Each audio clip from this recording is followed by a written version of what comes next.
ఒక బోల్డ్ క్వశ్చన్ అడుగుతాను నేను మీకు. Sir, do you hate America? Very much, from the core of my heart. Why? Sir, world మ్యాప్లో కళ్ళు మూసుకొని ఎక్కడైనా చేయబెట్టండి సార్. అక్కడ ఏదైనా ఇబ్బంది, ఏదైనా బ్యాటిల్స్, వార్స్ జరుగుతున్నాయంటే వాడే responsible. America is the nation responsible. ఇప్పుడు సింపుల్ సార్, మీకు చాలా సింపుల్ భాషలో చెప్తాను. తాలిబాన్ అంటే మీకేం గుర్తొస్తుంది? మన ఒసామా బిన్ లాడెన్ టెర్రరిస్ట్.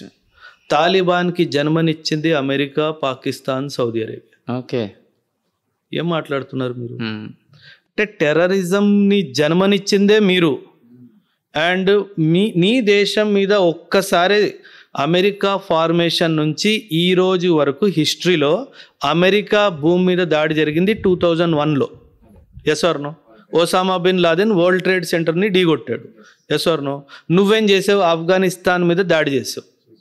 ఇప్పుడు నా మీద రోజు టెర్రరిజం జరుగుతుంది. నేను ఎవరి మీద దాడి చేయాలా? పాకిస్తాన్ మీద దాడి చేయాలా? అంతే కదా, నాకు ఆ హక్కు. ఇప్పుడు నీ దేశం మీద వస్తే నువ్వు దాడి చేసావు, నా దేశం మీద వస్తే నేను కూడా దాడి చేయాలి కదా. వీళ్ళు చాలా తెలివిగా ఏం చేశారంటే, simple sir, finally Osama bin Laden ఎక్కడ దొరికాడు? పాకిస్తాన్లో దొరికాడు. అమెరికా పాకిస్తాన్ మీద యుద్ధం ఎందుకు చేయలేదు? జవాబు ఇవ్వండి. ఎవరి దగ్గర లేదు కాబట్టి. ఇమాజిన్ ఒసామా బిన్ లాదెన్ ఇండియాలో దొరుకుంటే ఇండియా మీద దాడి చేయవా? బరాబర్ చేస్తావుగా. సో నువ్వు పాకిస్తాన్ మీద దాడి చేయలేదు అంటే మీరిద్దరూ కలిసి ఆడిన పన్నాగం ఇది. So this is where I always tell, Pakistan puppet sir. The real enemy is America. The real enemy sir, India nuclear ప్రోగ్రామ్ని, న్యూక్లియర్ సైంటిస్ట్ని చంపేసింది అమెరికా. హోమీ బాబాని చంపింది అమెరికా. తను వెళ్తున్న ఫ్లైట్ని బాంబు పెట్టి పేల్చేశారు. ఇట్ ఈస్, నేను అనట్లేదు సార్, వికీపీడియాలో చూసుకోండి, మీకు అర్థమైపోతుంది. And you are telling America is great. Where is America great? హిస్టరీలో ఒక ఇన్సిడెంట్ చెప్పండి. Vietnam campaign, Greece campaign, Turkey campaign, Afghanistan campaign. America కూడా హిస్టరీలో గెలిచిన వారే లేదు. ఏ యుద్ధం గెలదు బదులు. అన్ని ఎక్విప్మెంట్లు ఉన్నా, అన్ని ఆయుధాలు ఉన్నా, అన్నీ ఉన్నా సరే 1945 వరల్డ్ వార్ తర్వాత అమెరికా గెలిచిన యుద్ధమే లేదు. వియత్నాం సార్ చిన్న దేశం, మ్యాప్లో ఒక చిన్న గీత గీస్తే దేశం అయిపోయింది. అది అమెరికాను ఓడించింది సార్.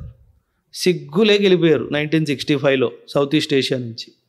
సో అమెరికా మీరు మంచి దేశం అంటారు అంటే నేను ఒప్పుకోను. ఆఫ్ఘనిస్తాన్లో వాళ్ళు చేసిన అదో పని అంతా ఇంత కాదు సార్. వీళ్ళు ఏంటంటే సార్, అమెరికా ఎందుకు చేస్తుందంటే, America is the weapons exporter hub of the world. Okay, conflicts జరుగుతూ ఉంటే కొనుక్కునే వాళ్ళు ఉంటారు. సో కాన్ఫ్లిక్ట్ కంటిన్యూ అయితే మనకు డబ్బు కంటిన్యూగా వస్తుంది. That is what Mao Zedong అదే చెప్పేవాడు కదా. You are capitalist, you are crooked by nature, you can do business on dead body also. That is what is the true face of America. So అందుకే నేను చెప్తాను, I hate America. Not that some personal rivalry. You have done many things wrong to the countries sir. ఈరోజు India Pakistan అంటే America Britain కలిసి ఆడిన పన్నాగమే కదా sir. So that is where you need to understand who is your real. అందుకే మనం అమెరికాతో చాలా కఠినంగా ఉంటాం సార్. ఇన్ఫ్యాక్ట్ S-400 మిజైల్స్ మనం రీసెంట్గా రష్యా నుంచి కొనుక్కున్నాం sir. I'm an independent country. నేను వెపన్స్ ఎక్కడి నుంచైనా కొనుక్కోవచ్చు, నా స్వేచ్ఛ అది. వాడంటాడు I will impose CAATSA on you, countering American adversaries through sanctions act అని ఒక యాక్ట్ ఉంది వాడిది. నేను ఎవరితో ఏదో కొనుక్కుంటే నీకెందుకు నొప్పి వస్తుంది? How am I becoming your enemy because I am buying weapons from somebody? అంటే నువ్వేం చేస్తున్నావు? ఆ రష్యా యూక్రెయిన్లో కూడా అమెరికా చేసిన అదో పని sir. Ukraine has taken more than $180 billion from America till today. How will Ukraine pay? డబ్బులు ఎక్కడ ఉన్నాయి సార్ పే చేయడానికి? If you know, Ukraine is known as the food bowl of the world. ఎన్ని తరాలు Ukraine rations, agricultural products ఫ్రీగా అమెరికాకి పంపిస్తారు sir. So what has America done? Next 100 years free ration వాళ్ళిద్దరిని కొట్టించి. యూక్రెయిన్కి ఏమొచ్చింది సార్ ఈ యుద్ధంతో చెప్పండి సార్. నేటో మెంబర్షిప్ ఇచ్చావా? 3 సంవత్సరాలు అయిపోయింది. 2022 ఫిబ్రవరి, 2025 మే వచ్చింది. 3.5 సంవత్సరాలు. ఆ నేటో మెంబర్షిప్ ఇప్పటికొచ్చి ఇవ్వలేదు. ఆ నేటో మెంబర్షిప్ ఇస్తా అని చెప్పి వాడిని యుద్ధం తీసుకెళ్ళావు, రష్యాతో ఢీగొట్టిచ్చావు.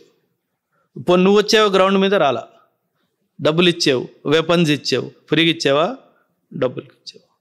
అందుకే I said I hate America. So ఇవన్నీ పిల్లలకి చెప్పాలి సార్, ట్రూత్ చెప్పాలి పిల్లలకి. పుస్తకాలు ఏముంది సార్, మనం హిస్టరీ అట్లా. సో ఇవన్నీ పిల్లలకి ఖచ్చితంగా కరెక్ట్గా నేర్పియాలి.